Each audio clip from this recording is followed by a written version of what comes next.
You might be interested to know also that the Pope's headdress, the papal headdress, goes back to an ancient Jewish headdress. And of course the Pope wears the yarmulke, and so does the cardinals wear the yarmulke. But in particular, the Pope's headdress is shown here as Freemasonic. This is from a Freemasonic research book, a volume on Freemasonry and the garb of Freemasons. And here we had one Freemason with the Jewish breastplate and the papal headdress. We have other Masonic garb, showing that when we see the Pope and we see the priest, we see religious movements throughout the world, their garb, it's all Freemasonry. I think those among us that are concerned with the race issue throughout the world might be interested to know that here's another Freemasonic Brotherhood of Power, an expose of the secret Africana Brotherhood, Brotherhood, Freemasonry. So when we see what's happening in South Africa, it is no great wonder that South Africa's greatest friend is Israel.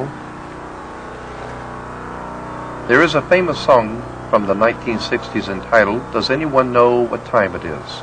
We respectfully submit that it is time to wake up to the most serious problem that we face as a free society.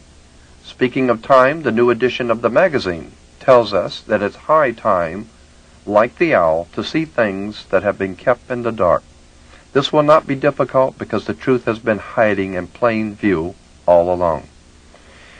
In the Congress resides the American symbols of power, known in the dictionary as the fasci. The fasci itself is nothing more than an ancient symbol of an ancient priesthood from an ancient world. The axe, which explains why in the Second World War the powers of Hitler were called the Axis powers. The fasci was used by the priesthood of the axe in the ancient world, and by Adolf Hitler, by General Franco, Mussolini, and many other underworld fascist movements and mafia-style organizations, commonly understood to be called the Untouchables. As I said at the beginning, and as even Time magazine has obviously had to admit, our leaders are the best that money can buy. They've sold you out to a hidden agenda a long time ago. Now you have just seen the faint outline.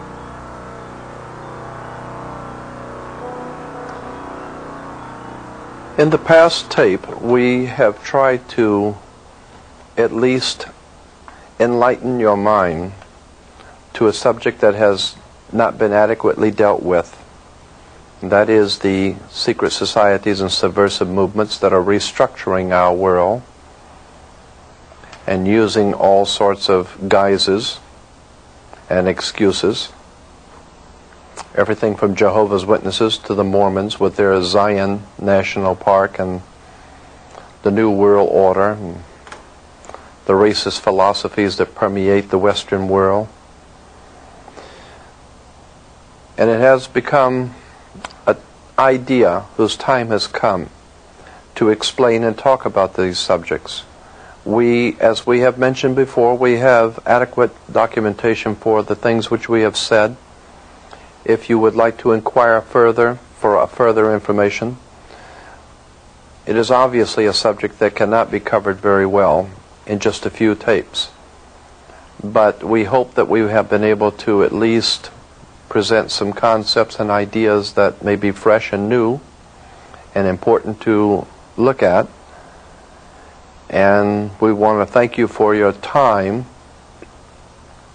And we want to leave you with this thought that this country was based on the fact that individuals had a right to know. We had a right to understand and to expect from our leaders the truth. We haven't received the truth from our leaders, and we're not going to. They have their own agenda. They have their own ideas about what they're going to do, and it doesn't involve you. All that you are expected to do is work and pay your taxes, be a capital product for their system, and not ask any questions. I think it's high time that this country begin to ask questions of its leaders, its misleaders, and as we've said before, that we have the best religious and political leaders that money can buy. I think it's time that we begin to look at these subjects very deeply, and if you want help on any particular facet that we've talked about, or if you want more information generally on these subjects, we will be happy to provide you with all of that information. Again, I have to say that what I have told you is what I've only told you. I haven't told you the rest of the story. It is an enormous story.